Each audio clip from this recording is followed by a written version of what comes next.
Para ser bem direto aqui, se você puder deixar sua Bíblia aberta, nós vamos aqui tecer alguns rápidos comentários acerca deste capítulo de número 5 do livro de Atos dos Apóstolos.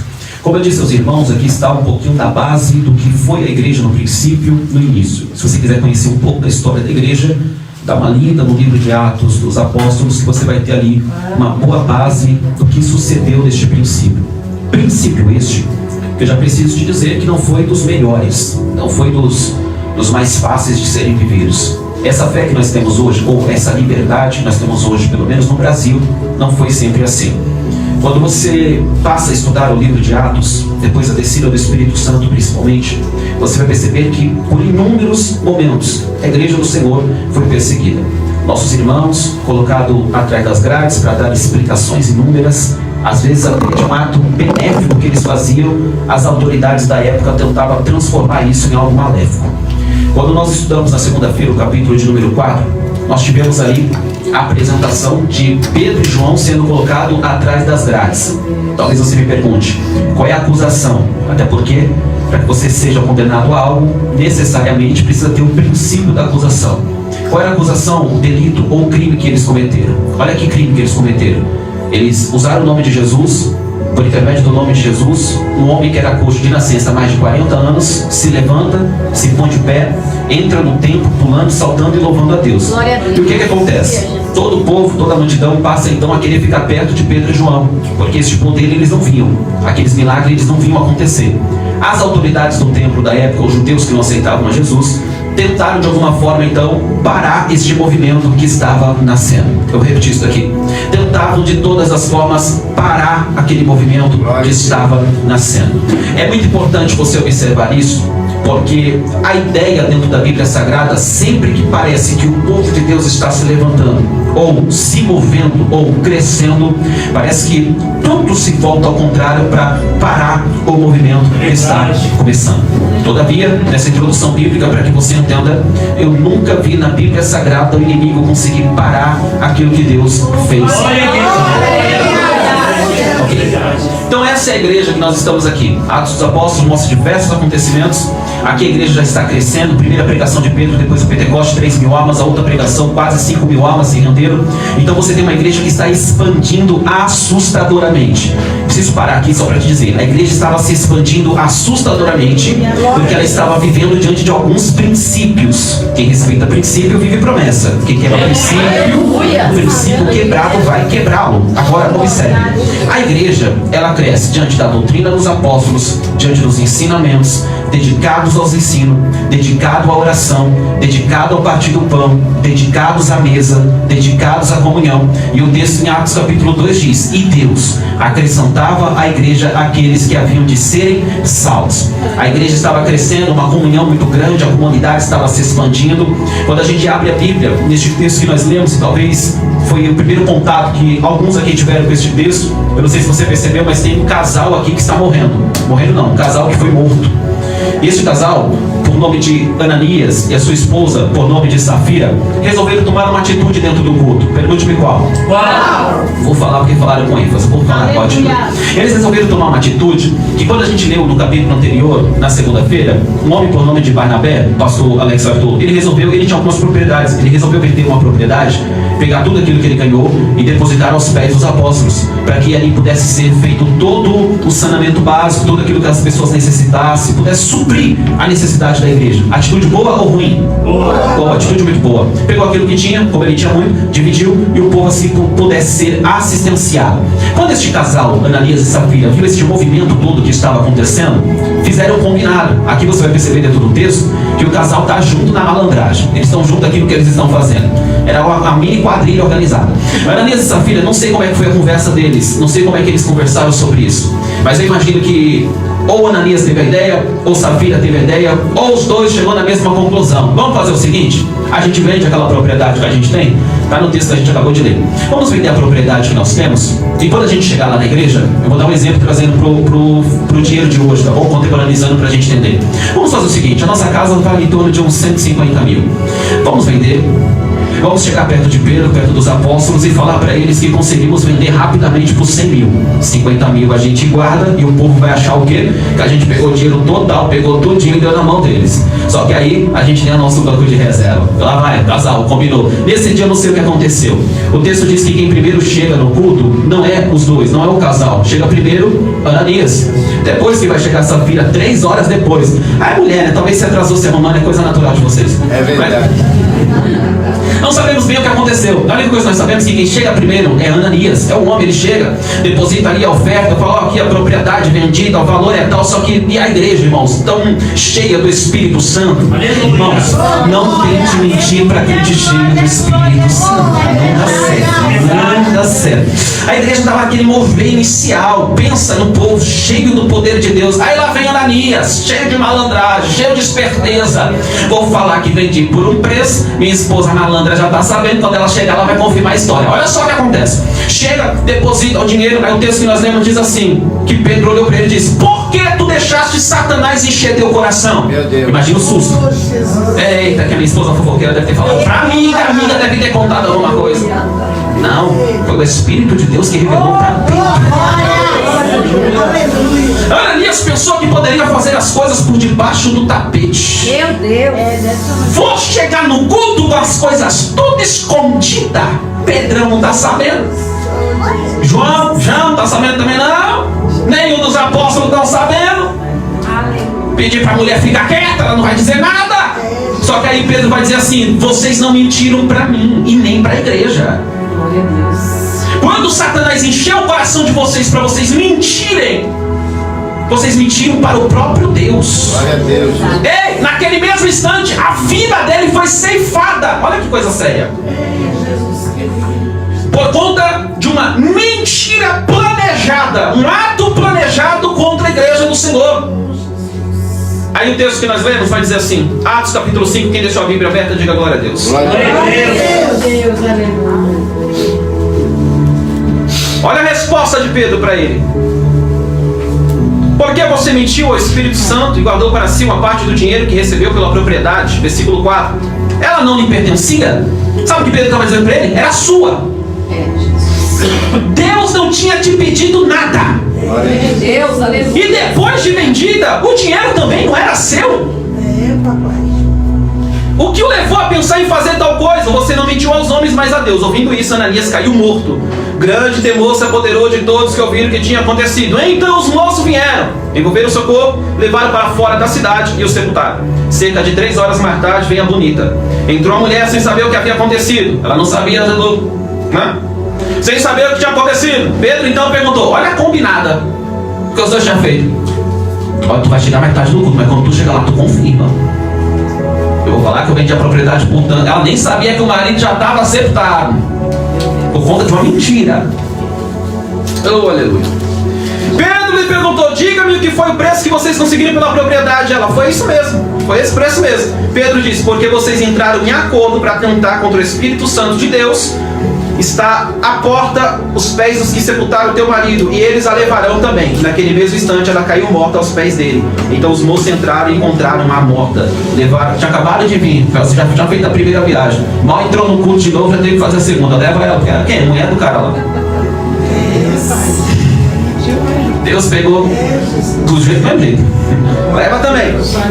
Olha só que coisa linda a história da igreja, né? Pra gente entender o princípio de tudo. Naquele mesmo momento caiu morto. Os moços encontraram morto, levaram, né, sepultaram ao lado do seu marido. E grande temor apoderou-se de toda a igreja e todos que ouviram falar destes acontecimentos. Todos que ouviram falar destes acontecimentos. Ou seja, depois que aconteceu isso, imagina a conversa que aconteceu depois do culto. Irmão, lembra de Sassá? Quem? Sassá, Safira.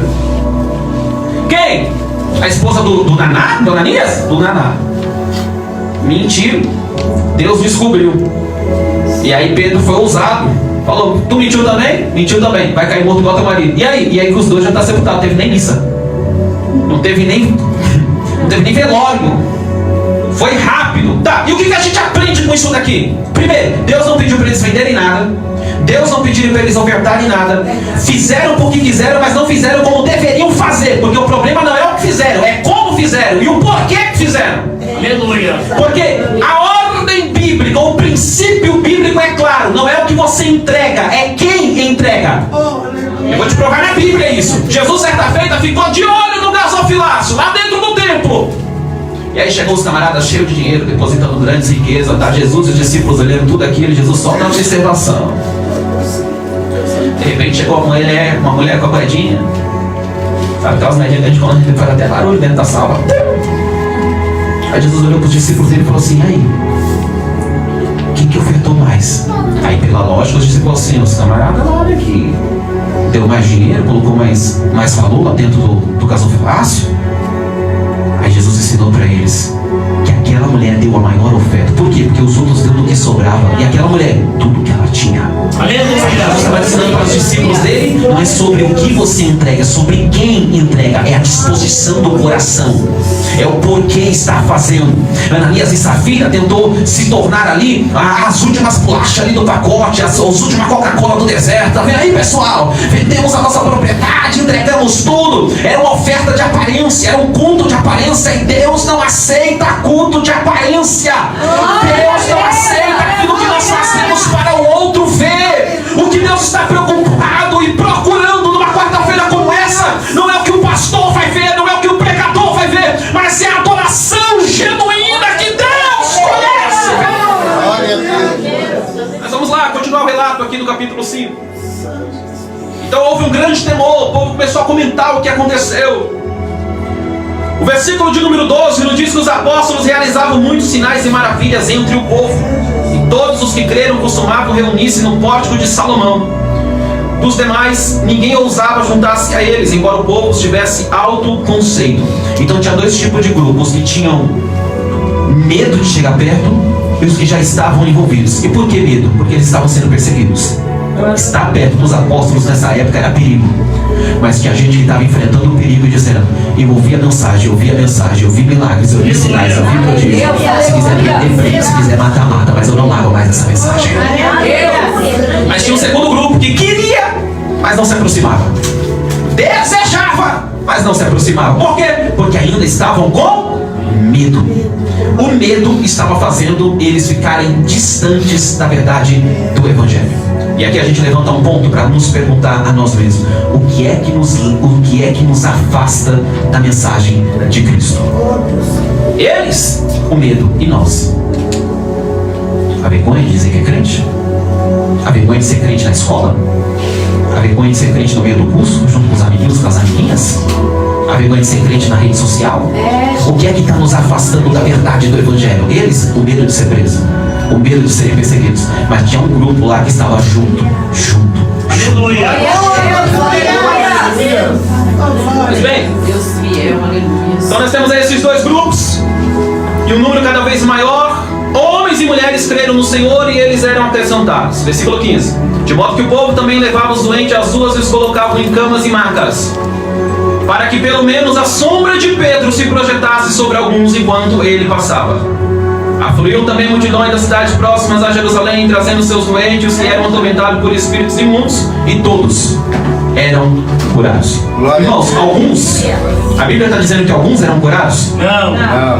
A Bíblia está dizendo que Todos. olha só o que estava acontecendo. Estava vindo gente de outras cidades, de outros lugares, Glória a Deus. para fazerem parte daquele mover que Deus estava realizando, daquele movimento que o Espírito Santo de Deus estava produzindo na vida deles. A igreja cristã era uma igreja de impacto. Era uma igreja que nasceu para impactar. Eu vou repetir: a igreja de Cristo nasceu para impactar. Eu acredito. Talvez seja por isso que Jesus olhou para os seus discípulos e disse para eles: vós sois sal da terra e luz do mundo. Já dizem por aí que uma comida muito salgada tem que ser acompanhada de no mínimo uma Coca-Cola, porque dá sede. Vou repetir. Dizem por aí que uma comida, quando está muito salgada, no mínimo tem que ter ou uma água ou uma Coca-Cola, porque dá sede. A igreja tem que ser sal, tem que produzir sede. Glória a Deus. Alguém tem que olhar para este irmão que está do seu lado e dizer: eu quero ser como ela é. Por quê? Eu quero sede de Deus.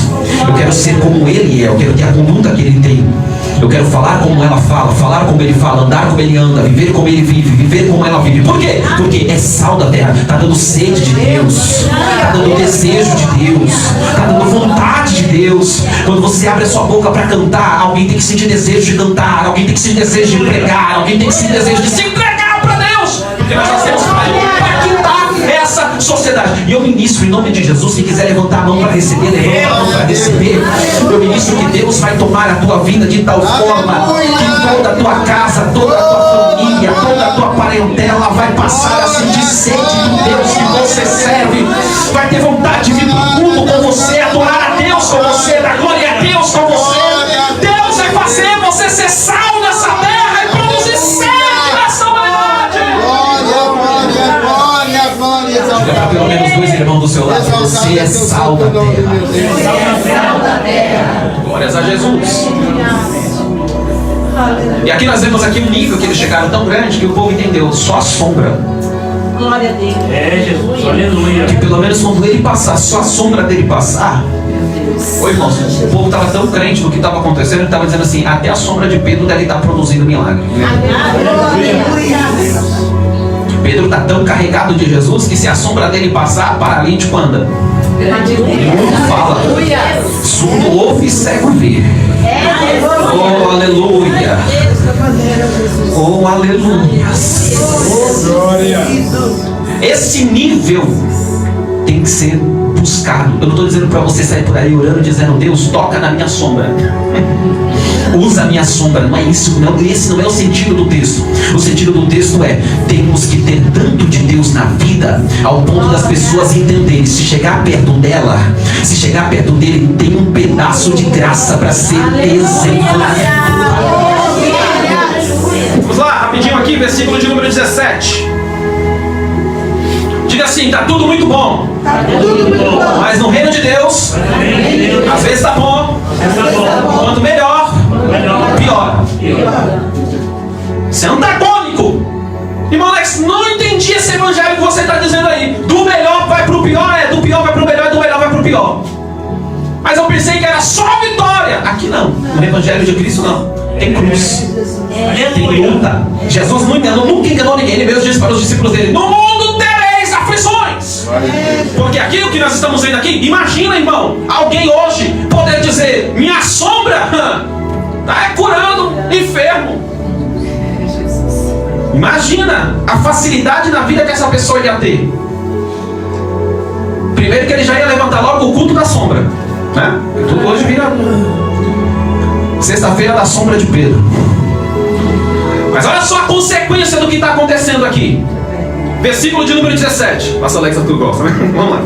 Então sumo sacerdote e todos os seus companheiros, membros do partido dos saduceus, ficaram cheios de inveja.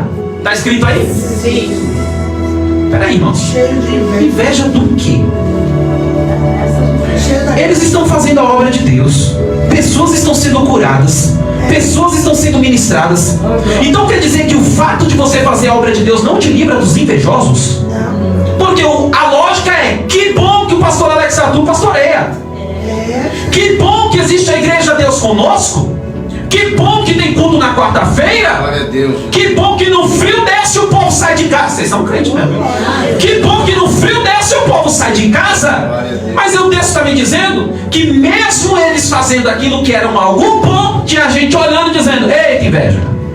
Glória a Deus. Ou você acha que todo mundo acha lindo aquilo que tu faz? Ou você acha que todo mundo acha lindo você vir com a tua casa para a igreja? Então, olha que bom, a família todinha da igreja. Ó, marido, esposa, filho, filha, primo, prima. Tem gente que odeia só o fato de você carregar a Bíblia para a casa do Senhor.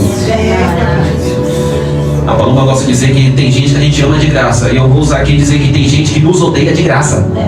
Tem gente que não vai com a sua cara de graça. Tu nunca fez nada para a pessoa e não gosta de você.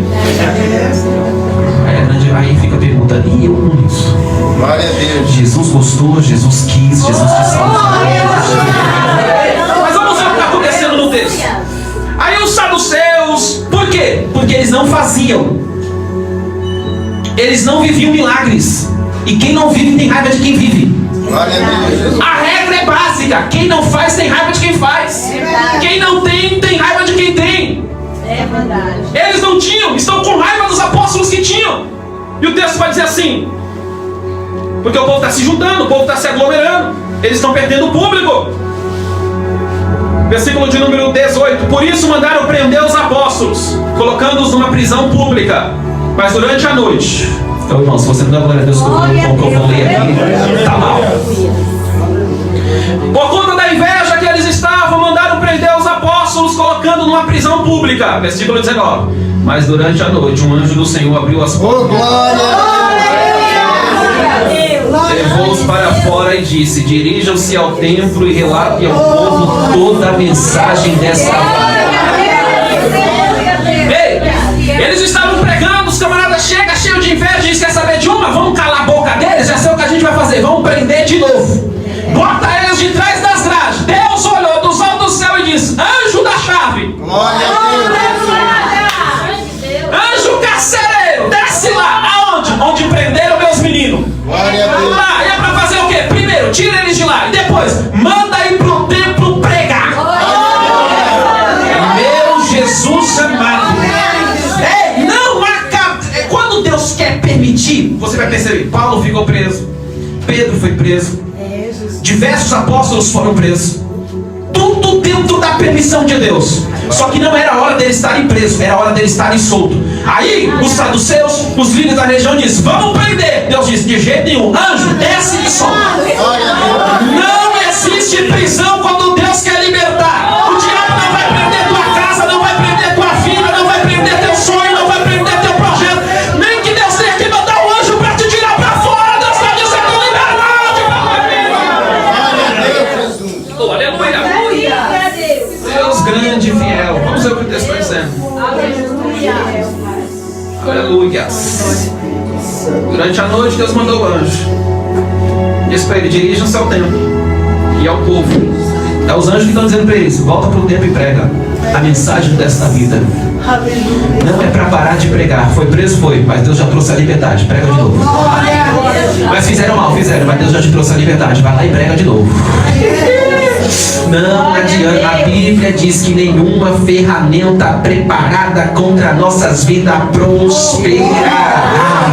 Deus me dá ousadia para te dizer nesta noite: eu não sei o que foi que prepararam para te prender, para prender tua voz, para prender teu desejo, para prender tua vontade, para prender teu desejo de servir a Deus. Mas hoje Deus está dizendo, por intermédio da palavra dele: eu abro porta, eu abro cadeado, eu te tiro dessas prisões, eu tiro de qualquer aprisionamento que o inimigo tenta tentar paralisar a tua vida.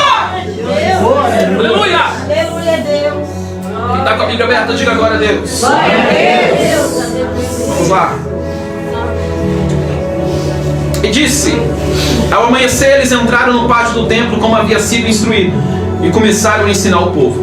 Quando chegaram o sumo sacerdote e os seus companheiros, convocaram o sinédrio, toda a assembleia dos líderes religiosos de Israel, e mandaram buscar os apóstolos na prisão. Oh glória! Chegaram de manhã, disseram: manda buscar os bonitos que a gente aprisionou ontem. Olha lá, olha o texto aí, está no texto. Quando chegaram o sumo sacerdote, mandaram buscar na prisão. Todavia, ao chegarem à prisão, os guardas não os encontraram ali. Então voltaram e relataram: encontramos a prisão trancada com toda a segurança, com os guardas diante das portas, mas quando as abrimos não tinha ninguém. Diante desse relato, o capitão da guarda do templo e o chefe do sacerdote ficaram perplexos, imaginando o que foi que aconteceu. Sabe que vamos imaginar a conversa deles aqui? Cadê os homens? Os guardas estão lá no templo, não tá lá na prisão. Cadê o preso? Os presos. Sabe o que eu vejo aqui?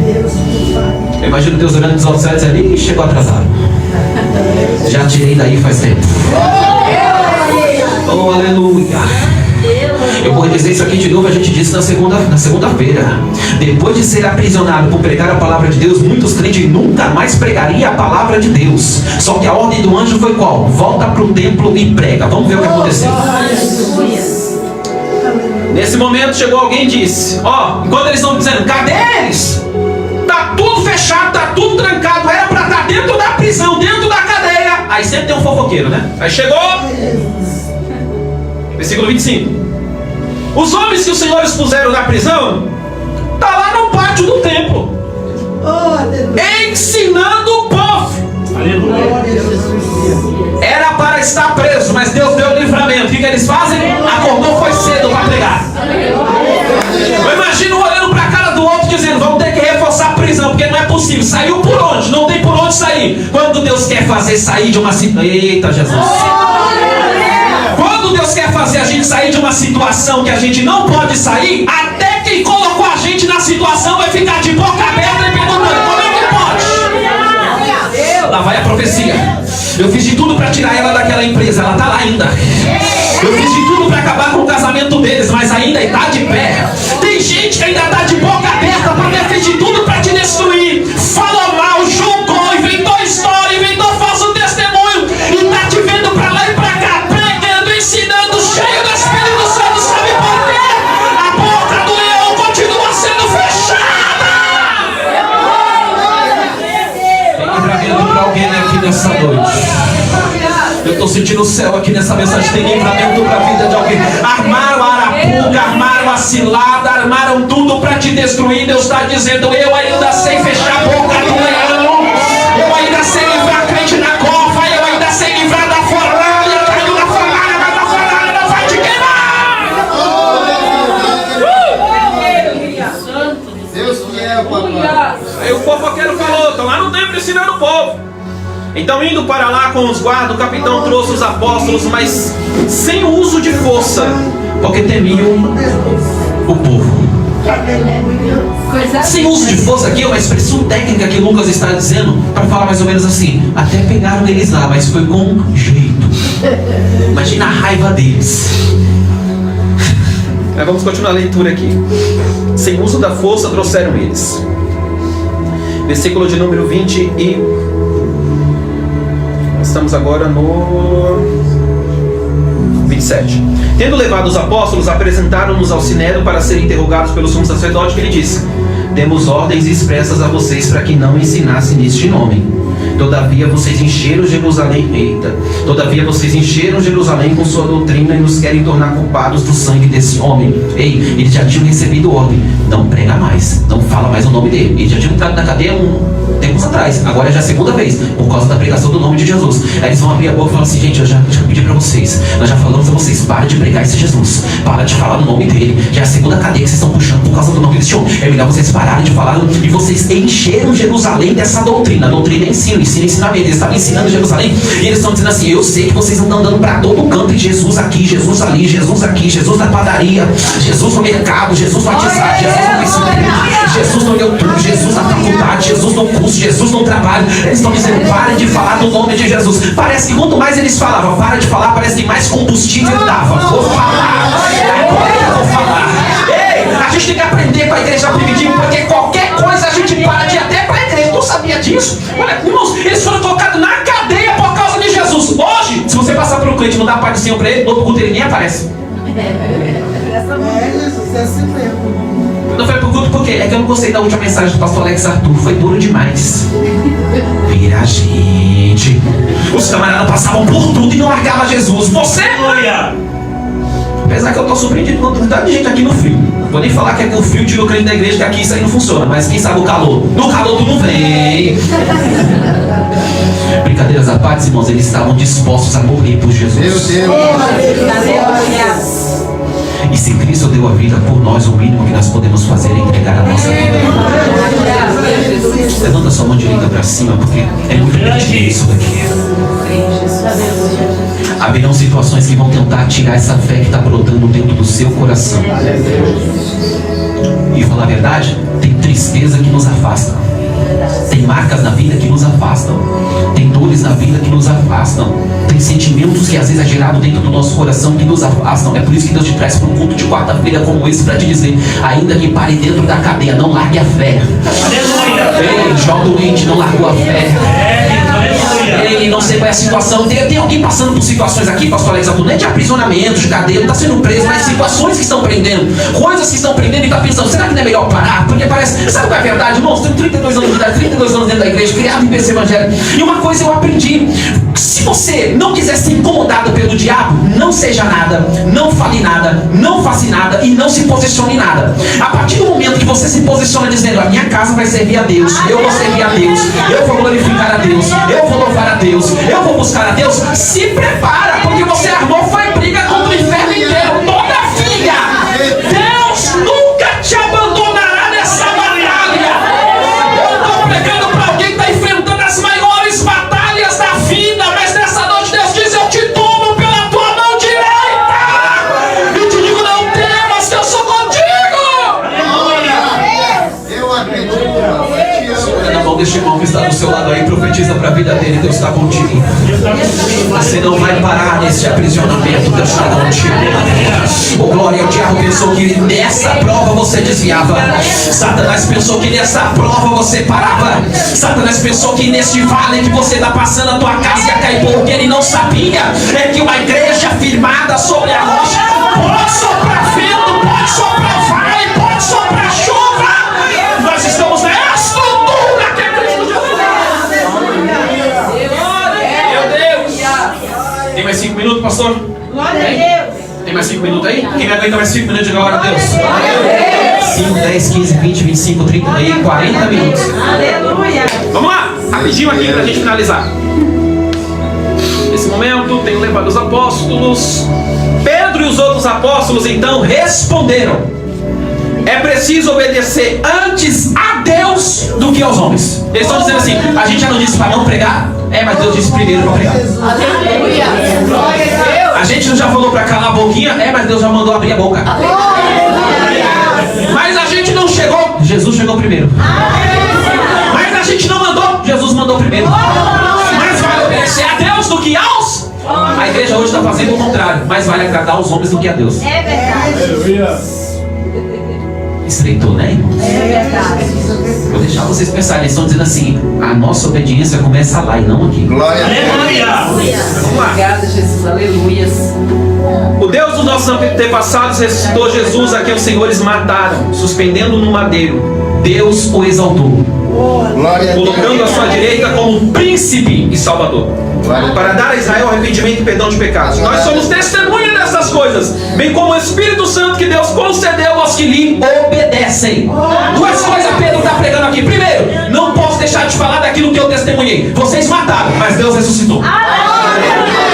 Segundo, além de ressuscitar, ele deu o Espírito Santo. Para quem? Ele vai dizer: para quem obedece. Porque o Espírito de Deus não vem na vida de gente desobediente. É Deus. Aleluia. É Deus. Fala, não fala. Aleluia. Está cheio de gente achando que está cheio do Espírito Santo em desobediência a Ele. Pedro está dizendo: o Espírito é dado para aqueles que obedecem. Aleluia. Diga assim comigo, me ajuda a pregar. Diga: Alex, poder de Deus Poder de Deus não é para qualquer um não é para qualquer um que vive de qualquer jeito. que vive de qualquer jeito. Aleluia. Agora usa essa autoridade que Deus te deu. Diga para pelo menos uma pessoa com um sorriso no rosto, para não ficar bravo com você nem comigo: entra na linha. Entra na linha. Aleluia. Glória a Deus. Glória a Jesus. Aleluia. Entra na Quem linha. está com a Bíblia aberta, diga glória a Deus. Glória a Deus. Aleluia. Aleluia. Nós somos testemunhas. Ouvindo isso, eles ficaram furiosos. Como é que eles ficaram? Furiosos. Mas eles não estavam pregando a palavra? Sim. Aí a gente pensa que quando a gente prega a palavra, todo mundo tem que achar bom, bonito, legal, agradável. Tem gente que vai odiar aquilo que você pregar. Tem gente aqui que já está pensando: não vou pregar mais não. Pensei que eu ia ficar famoso pregando. Pensei que eu ia ganhar status, fama, dinheiro. Você vai ganhar cruz. Glória. Se for a verdade do evangelho, vai ter gente que vai te odiar. Se puder, vai tacar pedra quando você passar na rua. Porque a verdade incomoda. E sabe o que está faltando hoje para nós? Verdade se nos incomoda. Porque aquilo que não nos incomoda não nos muda. Oh, glória a Deus. Dessa maneira. Vou repetir. Mensagem boa, irmão, é quando a gente sai do culto dizendo: Senhor, eu preciso melhorar. Eita, como o Senhor falou comigo. Mas tem uma síndrome dos crentes, conhecida como não é comigo. Fala assim: eita, que pena que a irmã Joaquina não veio. Essa mensagem era para ela. O irmão Eustáquio devia estar lá para ouvir o culto de hoje. Não, era você mesmo. Jesus não é fofoqueiro. Jesus só fala com quem está presente. É para tudo. Quando você viu o culto, não é o irmão que falou. É você que Deus está falando. pastor Alex pega o violão que já deu horário, vou escorrer aqui. Quando chegaram o sacerdote, versículo de número... Deus exaltou. 32. Nós somos testemunhas. Ouvindo isso, eles ficaram furiosos, queriam matá-los. Mas um fariseu chamado Gamaliel, mestre da lei, diga assim, eles queriam matá-lo. Eles queriam matá-lo. Está escrito ou não está? Sim. Olha só, vai aparecer, diga assim, nesse momento, apareceu Gamaliel. Respeitado por todo o povo, levantou-se no sinédrio e pediu que os homens fossem retirados por um momento. Diz assim, tira eles daqui para eu falar um negócio aqui para vocês. Então eles disseram, israelitas, considerem cuidadosamente o que pretendem fazer estes homens. Eles iam matar? Estavam irados com eles. Aí Gamaliel, peraí, tira eles daqui, deixa eu conversar um negócio com vocês aqui. Considerem aquilo que vocês estão pensando em fazer. Há algum tempo apareceu um tal de Teudas aí. Um tempo atrás apareceu um tal de Teudas, reivindicando ser alguém, cerca de 400 homens se juntaram a ele. Lembra de Teudas? Ele fez aquele mover todo lá, mais ou menos 400 pessoas se juntou para ele ali. Ele está lembrando o acontecido. Ele foi morto, todos os seus seguidores se dispersaram e acabaram em nada. Olha o que ele está dizendo. Teudas morreu, depois de um tempo, aqueles 400 seguidores sumiram. Glória a Deus. Lembrem disso. Teudas até levantou um povo aí, fez esse mesmo barulho que esse povinho está fazendo, mas depois que ele morreu, os seguidores deles ficaram dispersos e acabou. Olha o que Gamaliel está falando. Não mata eles não. É só lembrar da história. Isso aí não vai durar muito tempo não. Glória a Deus. Alex Arthur, pastor, é 6 meses. A de Deus conosco, os obreiros de lá, vai durar muito tempo não. Olha a ideia de Gamaliel. Lembra de Teudas. Isso aí é só fogo de palha. Porque tem gente que olha para você vindo para o culto começo, sabe o que eles dizem? Fulano está no culto? Eu não dou um mês. Glória a Deus, Jesus. Tem gente que é terrível. Jesus, aleluias. Quem está indo para o culto? Ela? É só enquanto recebeu o milagre. Depois que recebeu o que ela quer, ela vai sair fora. Tem gente que pensa assim. Mas vamos ver o que está acontecendo no texto aqui. Ele está dando conselho. Lembra de Teudas. Depois ele morreu lá, os seguidores dele desapareceram. Depois ele, nos dias do recenseamento, apareceu aquele tal de Judas. Lembra não, Galileu? Que liderou um grupo em rebelião. Um povo terrível. Ele também foi morto. E todos os seus seguidores foram dispersos. Portanto, neste caso, eu aconselho: deixe esses homens em paz e solta eles. Se o propósito ou atividade deles for de origem humana, fracassará. Se proceder de Deus, vocês não serão capazes de impedir, pois acharão contra Deus. Vou finalizar aqui. Eles foram convencidos pelo discurso de Gamaliel, chamaram os apóstolos e mandaram açoitá-los. Antes de soltar eles, apanharam. Chamaram os apóstolos e mandaram açoitá-los. Aí você está passando por essa provinha e está dizendo assim, não aguento mais. Não apanhou ainda. Jesus. Obrigada, Jesus. Vamos lá. Depois ordenaram que não falasse mais o nome de Jesus e deixaram ele sair em liberdade. Depois de dar uma surra neles, ainda falou assim, só para lembrar, não é para falar mais desse nome não. 41. Os apóstolos saíram do sinédrio, alegres por terem sido considerados dignos de serem humilhados por causa do nome de Jesus. Ó, irmãos, bateram nele. Está na Bíblia aí, vocês estão me acompanhando aí, né? Olha o 42. Todos os dias no templo e de casa em casa não deixava de ensinar e